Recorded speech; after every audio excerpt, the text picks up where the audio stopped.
नमस्कार, स्वागत है आपका। मैं हूं आपके साथ दिनेश अवस्थी।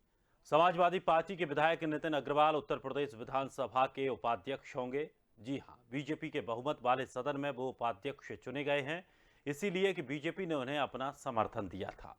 उपाध्यक्ष पद के लिए भाजपा समर्थित उम्मीदवार नितिन अग्रवाल और सपा के विधायक नरेंद्र सिंह वर्मा मैदान में रहे। इस चुनाव में भाजपा ने सपा विधायक नितिन अग्रवाल को ही अपना प्रत्याशी बनाया। नितिन भाजपा सांसद नरेश अग्रवाल के पुत्र हैं और हरदोई से सदर विधायक हैं। सपा से ही दो उम्मीदवारों के आमने सामने आने के बाद घमासान की स्थिति रही और जमकर आरोप प्रत्यारोप का दौर भी चला। संसदीय कार्य मंत्री सुरेश खन्ना ने कहा कि विधानसभा उपाध्यक्ष का पद विपक्ष को देने की परंपरा रही है। नितिन अग्रवाल सपा के विधायक हैं, सपा विधायक के तौर पर ही वे विधानसभा की कार्रवाई में शामिल हो रहे हैं। उन्होंने कहा कि भाजपा के संसदीय परंपरा का पालन करते हुए नितिन अग्रवाल का नामांकन दाखिल किया है, जबकि सपा ने इस परंपरा को तोड़ते हुए अपनी पार्टी के उम्मीदवार के खिलाफ दूसरा उम्मीदवार मैदान में उतारा। तो वहीं समाजवादी पार्टी के अध्यक्ष नरेश उत्तम पटेल ने बीजेपी पर बहुमत का दुरुपयोग कर संसदीय परंपराएं तोड़ने का आरोप लगाया। विधानसभा उपाध्यक्ष के चुनाव में किसने तोड़ी परंपराएं और किसने सियासी चाल चली है, इसी पर आज हम चर्चा करने वाले हैं। मेहमान भी हमारे साथ जुड़ेंगे, आपका परिचय कराता हूं। हमारे साथ दीपक सोनकर, प्रवक्ता बीजेपी, डॉक्टर आर ए उस्मानी, पूर्व मंत्री समाजवादी पार्टी से, राजीव उपाध्याय, प्रवक्ता बहुजन समाज पार्टी से, एस इकबाल अहमद, प्रदेश कन्वीकर, कांग्रेस अल्पसंख्यक विभाग से। बहुत बहुत स्वागत है सभी मेहमानों का। सबसे पहले मेरा सवाल दीपक जी आपसे है। विपक्ष लगातार आरोप लगा रहा है, खास करके समाजवादी पार्टी आरोप लगा रही है कि आपने मर्यादाओं को तोड़ा है।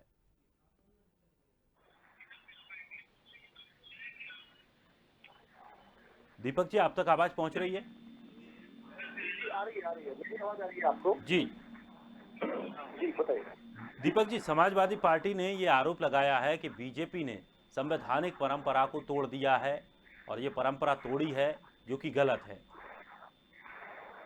देखिए, भारतीय जनता पार्टी ने सम्मानित सदन की परंपराओं को सम्मान दिया है, सम्मानित से काम किया है। समाजवादी पार्टी के विधायक जो अभी तक सदन की कार्रवाई में समाजवादी पार्टी के तौर पर ही रहते थे और उनकी कार्रवाई में शामिल होते थे, एक युवा चेहरा पूरे देश में एक उपाध्यक्ष की दृष्टि से लाने का काम किया, पूरे प्रदेश में एक अलग जगाने का काम किया है।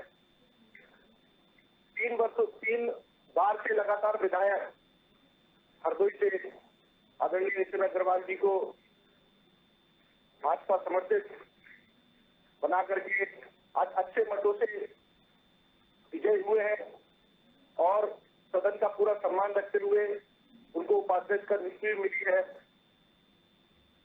368 वोटों का मत हुआ, जिसमें 364 वोट रहे, 4 वोट अवैध हुए, जिसमें 60 वोट आदरणीय नरेश शर्मा जी को मिले, वीरेंद्र शर्मा जी को मिले और 304 वोट नितिन जी को मिले। तो हम सब उनके लिए बधाई देने का काम करते हैं और इस पूरी योजना के साथ भारतीय जनता पार्टी इन परंपराओं को आगे बढ़ाने का काम भी करेगी। चलिए, डॉक्टर आर ए उस्मानी भी हमारे साथ जुड़ गए हैं। डॉक्टर साहब, एक तरफ आप आरोप लगा रहे हैं कि बीजेपी ने परंपरा तोड़ी है, बीजेपी कह रही है कि समाजवादी पार्टी ने परंपरा तोड़ी है, क्योंकि उन्होंने तो आप ही की पार्टी के एक विधायक को उस पद के लिए चुना, लेकिन आपने अलग से एक अपना प्रत्याशी उतार दिया। पार्टी जो है को, नियमों को, संविधान को नहीं मानती है। भारतीय जनता पार्टी हमेशा संविधान को, नियम को, कानून को तोड़ने का काम करती है और दुहाई देती है कि हम जो है संविधान को मानते हैं, कानून को मानते हैं, परंपरा को मानते हैं। जब विधानसभा में एक परंपरा चली आ रही है या नियम चला आ रहा है कि विपक्ष के को उपाध्यक्ष का पद दिया जाएगा, तो जब विपक्ष को दिया जाएगा तो विपक्ष जो है वो तय करेगा कि हमारा कौन उपाध्यक्ष होगा। उपाध्यक्ष तय करने का काम भारतीय जनता पार्टी को नहीं है, सत्ता पक्ष को, कि वो अपना तय कर दे और वोटिंग करा दे। तो इस तरीके से इन्होंने संविधान को, परंपराओं को, नियमों को उसकी अवहेलना की है। इनका विश्वास जो है दूसरे दलों को तोड़ना, दूसरे दलों को, नेताओं को तोड़ना। इन्होंने, जब समाजवादी पार्टी ने नरेंद्र वर्मा जी को अपना प्रत्याशी तय किया था, तो नरेंद्र वर्मा जी का समर्थन करना चाहिए था। ये अपना नितिन अग्रवाल को इसलिए ले आए कि उनके पिताजी जो श्री नरेश अग्रवाल जी हैं, वो भारतीय जनता पार्टी में शामिल हो। जी, इन्होंने अपनी पार्टी का उपाध्यक्ष बनाने के लिए और जनता को गुमराह करने के लिए कि हम नियमों की दुहाई देते हैं। ये नियमों की दुहाई लगातार देते हैं, लगातार कहते हैं सबका साथ, सबका विकास, सबका साथ, लेकिन किसका साथ है बताइए? आज सरसों का तेल जो है वो 200 रुपए किलो बिक रहा है, डीजल जो है वो सैकड़ा पहुंच रहा है, पेट्रोल जो है वो सैकड़ा क्रॉस कर गया है, लेकिन डॉक्टर साहब, गैस सिलेंडर जो है वो 1000 रुपए के ऊपर पहुंच गया है। डॉक्टर साहब, जब आपको पता था, डॉक्टर जी। साहब, जब आपको पता था कि जब जी। नरेश अग्रवाल के बेटे हैं और स्वाभाविक तौर पर वो बीजेपी में जाने के मूड में हैं या उनका रुझान उस तरफ है, तो आपने निलंबित क्यों नहीं किया? अपनी पार्टी से क्यों नहीं हटाया उन्हें? अरे अजीब बात है, पार्टी ने जो है उनको, उनकी सदस्यता खत्म करने के लिए याचिका दायर की विधानसभा अध्यक्ष के वहाँ। विधानसभा अध्यक्ष ने उस समाजवादी पार्टी की याचिका को निरस्त कर दिया, उसको अवैध करार दिया। बताइए, इन्होंने सारे संवैधानिक पदों के ऊपर ऐसे लोगों को बैठा दिया है जो लोग केवल और केवल इनकी सुनते हैं, उनको नियम कानून उससे कोई मतलब नहीं है। तो आप खुद ही देख रहे हो, अब उसका खामियाजा जो है वो आप ये समझ रहे हैं विपक्ष भुगतेगा, विपक्ष नहीं भुगतेगा, उसका खामियाजा देश भुगतेगा, उसका खामियाजा प्रदेश भुगतेगा। जो नियमों की, कानूनों की जो धज्जियां उड़ाई जा रही हैं, जिस तरीके से किसानों को गाड़ियों से रौंदा जा रहा है, उनको मारा जा रहा है, उनकी हत्याएं की जा रही हैं, सिंधु बॉर्डर पे किसान की हत्या कर दी गई। बताइए, ये संविधान में विश्वास करने वाले लोग, ये लोकतंत्र में विश्वास करने वाले लोग हैं? आप बताइए, झारखंड में जो है एक गाड़ी आती है और जो भक्त लोग हैं उनको कुचलते हुए चली जाती है, और गाड़ी जब पकड़ी जाती है तो उसमें जो गांजा बरामद होता है और वो भारतीय जनता पार्टी के कार्यकर्ता निकलते हैं।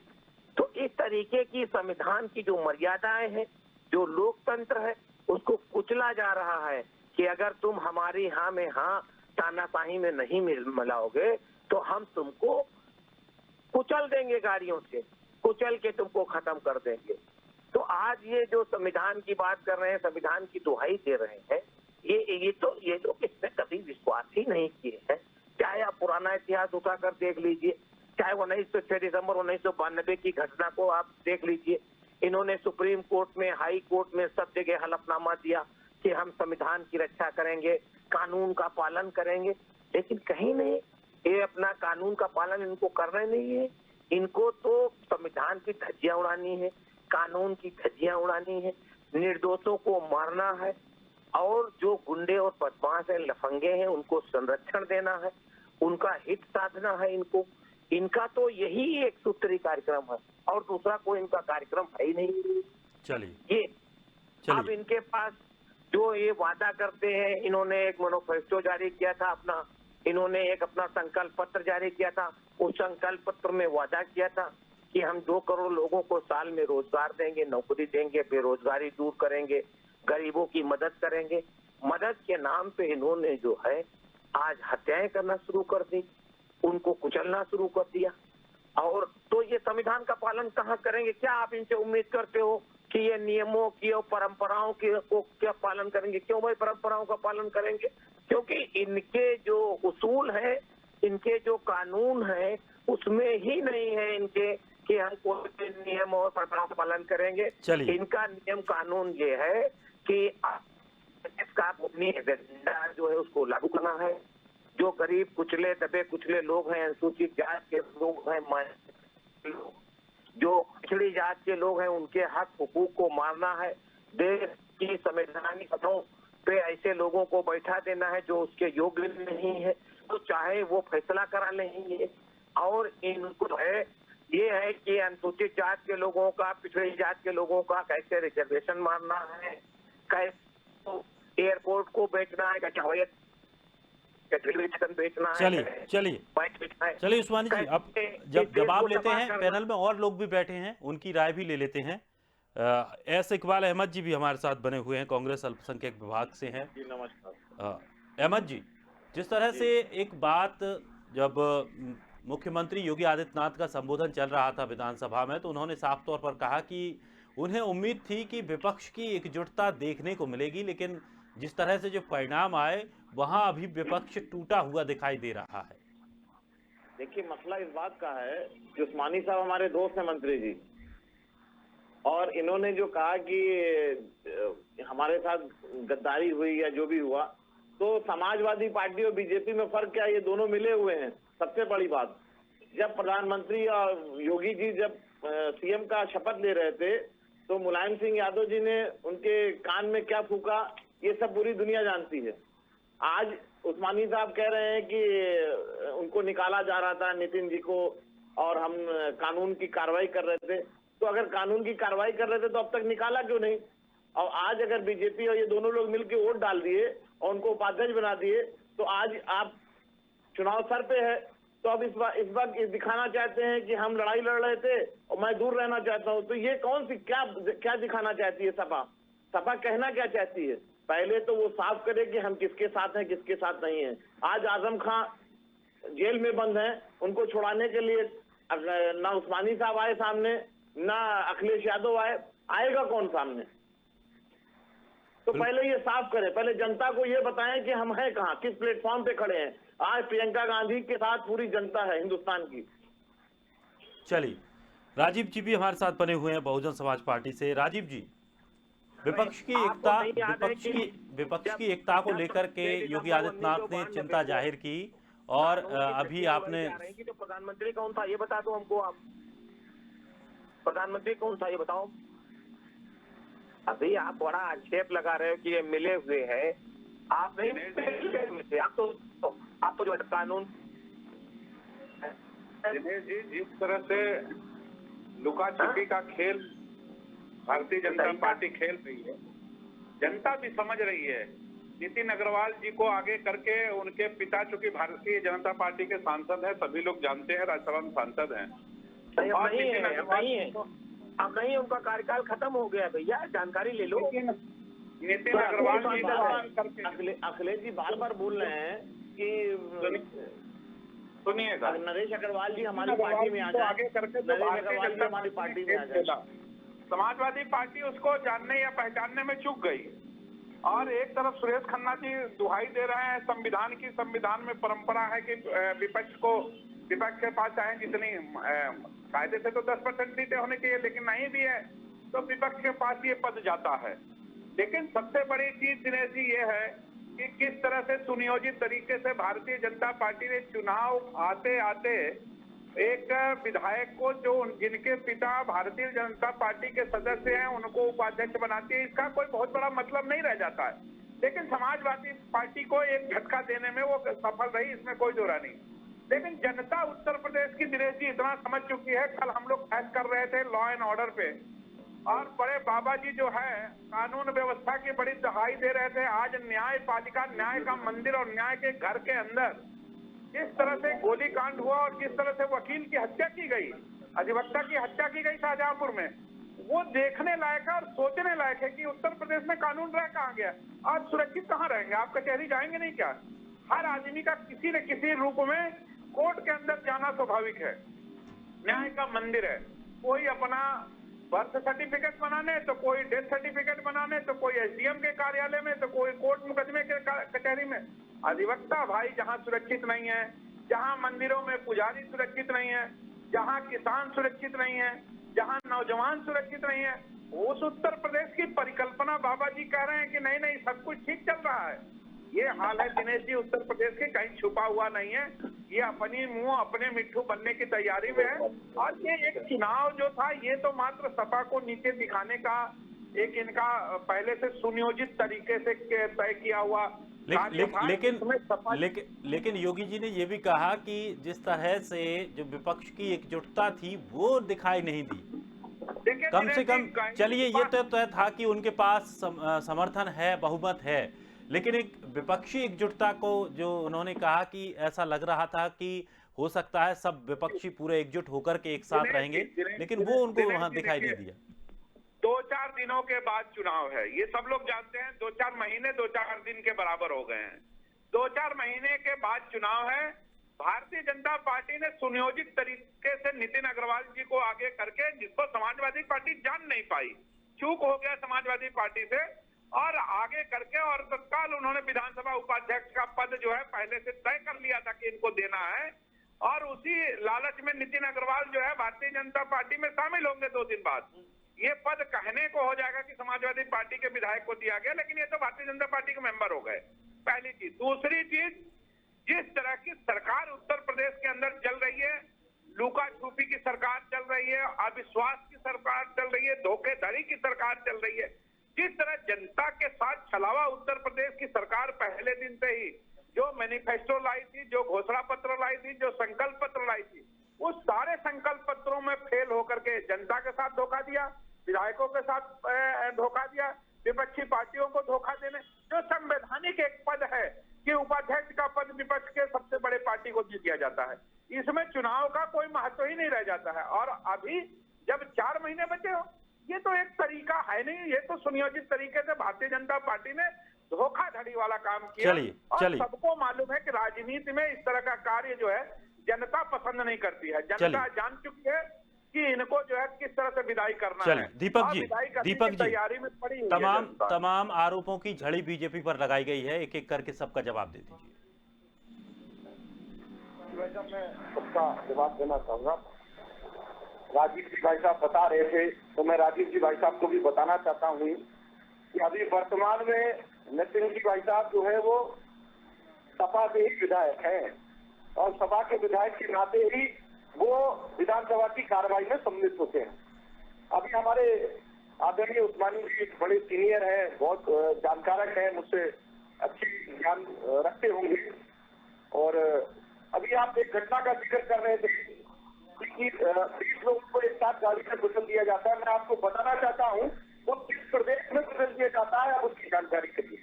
छत्तीसगढ़ के अंदर किसकी सरकार है ये शायद आपको जानकारी होगी, और किस तरीके से उनको व्यवस्था करनी थी ये आपको भी जानकारी होगी।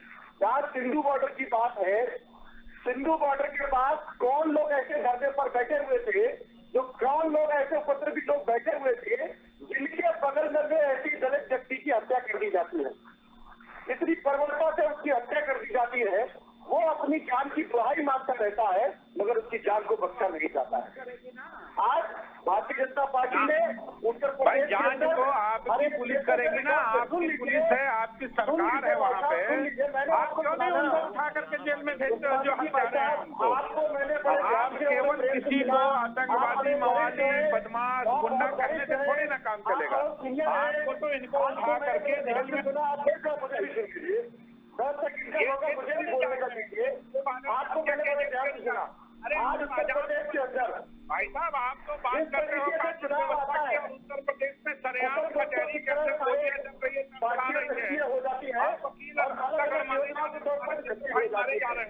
अगर भारतीय जनता पार्टी एक ऐसी कानून व्यवस्था उत्तर प्रदेश में बना रहती है, नीचे तक जाकर के काम करती है, उनकी समस्या को समझती है और उनकी समस्याओं का समाधान करती है।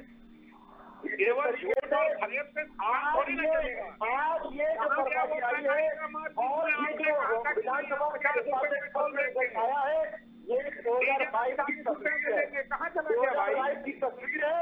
2022 में 4.5 वर्षों के बाद पार्टी आज 1,000 रुपए की जरूरत है, और काम नहीं आता है, और क्षेत्र में तो काम दिए है, कानून व्यवस्था को ठीक किया है, बिजली की व्यवस्था को ठीक किया है, किसानों की व्यवस्था को ठीक किया है, हर एक परिवार को छत देने का काम किया है, 9 लाख परिवारों को भी छत देने का काम किया है।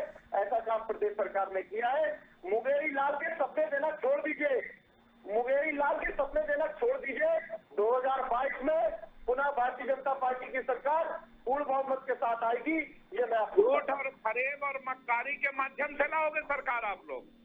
जिस तरह से झूठ, फरेब, मक्कारी और धोखाधड़ी का कार्य कर रही है सरकार।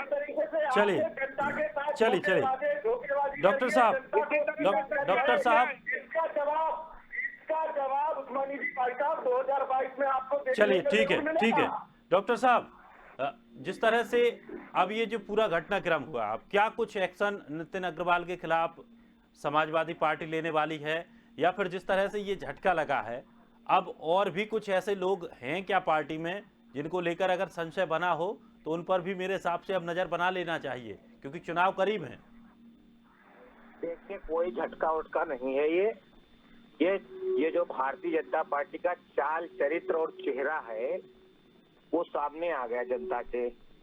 जनता ने देख लिया कि किस तरीके से ये लोग चाल चरित्र और उस्मानी साहब, उनका चेहरा तो आ ही गया। आप कहाँ चूक गए मंत्री जी? अरे आप बताइए क्या किसी अपराधी को आप सत्ता में बैठाल के जो निरीह लोग कुचले गए उनको न्याय दिला सकते हैं? बताइए, आप दिला सकते हैं न्याय? आप अभी बड़ी दुहाई दे रहे थे, क्या जो खुद ही अपराधी है और उसके सत्ता में रहते हुए आप न्याय दिला सकते हैं जनता को? बताइए आप। ये जनता देख रही है। अब आप मुंगेरी लाल के सपने देखना आप छोड़ दीजिए। जनता ने तुमको उतार फेंका है। आप महाराष्ट्र में तुमको उतार फेंका है, आपको छत्तीसगढ़ में उतार फेंका है, आपको राजस्थान में उतार के फेंका है, आपको बिहार में उतार कर फेंक दिया है। बेईमानी से सरकार बिहार में बनाई है। उत्तर प्रदेश में तुमने विधायकों की खरीद फरोख्त करके सरकार गिराई है। इसलिए जो बड़े बड़े प्रदेश हैं, अब उत्तर प्रदेश में तुम्हारा विदाई समारोह संपन्न होने वाला है और वो 2022 में संपन्न हो जाएगा। और जब उत्तर प्रदेश में विदाई समारोह संपन्न हो जाएगा तो उसके बाद दिल्ली में भी तुम्हारा विदाई समारोह जल्दी ही 24 में संपन्न हो जाएगा। क्योंकि जनता जो है वो करा रही है। जनता के ऊपर गाड़ियां चढ़ाई जा रही हैं, जनता के ऊपर गोलियां चलाई जा रही हैं। आज जो है माननीय सुरेश खन्ना जी का जो गृह जनपद है, शाहजहांपुर में सरेआम वकील की गोली मारकर हत्या कर दिया थी कोर्ट परिसर के अंदर, कचहरी के अंदर। ये कानून व्यवस्था है। दलित मुख्यमंत्री क्यों नहीं जा रहे हैं? उत्तर प्रदेश में प्रियंका गांधी जी दिखाई देती है, राहुल जी दिखाई देते हैं, पंजाब अखिलेश जी नहीं दिखाई पड़ते हैं, आप दिखाई पड़ते हो। आप दिखाई पड़ रहे हैं ना। अखिलेश जी नहीं गए थे वहाँ लखीमपुर खीरी में जहाँ किसानों को रौंदा गया। अखिलेश जी नहीं गए ना। अखिलेश जी गए और ये जो पीड़ित परिवार है उसके आंसू पोंछे हैं। आज पूरी उत्तर प्रदेश की जनता ने मन बना लिया है कि 2022 में लोकप्रिय विकास को मुख्यमंत्री श्री अखिलेश यादव जी को बनाएंगे और 2024 में जो विपक्ष का चेहरा होगा वो अखिलेश यादव होंगे और इस देश के प्रधानमंत्री बनेंगे। अब आप भूल जाइए। अब आप जो है किसानों का जो कर्जा माफ करने का वादा किया था वो कर्जा माफी का वादा पूरा करो। आपने जो 2 करोड़ लोगों को रोजगार देने का वादा, नौकरी देने का वादा किया था, 7 साल से सरकार में हो, 14 करोड़ लोगों को आप सरकारी नौकरी दो। आपने कहा था कि आप गरीबी दूर करेंगे, आप गरीबों की मदद करेंगे, आपने तो कुछ किया नहीं। अब आप जो है चलिए बहुत बहुत शुक्रिया Deepak ji, doctor R A उस्मानी जी, राजीव उपाध्याय जी, इकबाल अहमद जी, बहुत बहुत शुक्रिया हमारे साथ जुड़ने के लिए, अपनी राय रखने के लिए। लेकिन जिस तरह से समाजवादी पार्टी के खेमे से ही एक सिपाही खड़ा करके और समाजवादी पार्टी को ही मात देने का काम बीजेपी ने किया है, उससे समाजवादी पार्टी को झटका जरूर लगा होगा। लेकिन सबसे बड़ी बात यह है कि आखिर परंपराएं तोड़ कौन रहा है? एक दूसरे पर आरोप लगाए जा रहे हैं। सपा का कहना है कि बीजेपी ने परंपरा को तोड़ा है, तो वहीं बीजेपी का कहना है कि सपा खुद परंपरा तोड़ रही है, क्योंकि हमने तो सपा के व्यक्ति को ही चुना है। हालांकि उत्तर प्रदेश में चुनाव आने वाले हैं, चुनावों से पहले इस तरह की सरगर्मी आम बात होती है। राजनीतिक ये पांसे फेंके जाते हैं, कौन इसके फेरे में आता है, कौन फंसता है, कौन निकलता है, ये बड़ा ही देखना विचित्र होता है। फिलहाल इस खास कार्यक्रम में इतना ही। ताजा तरीन खबरों के लिए आप बने रहिए स्वदेश के साथ।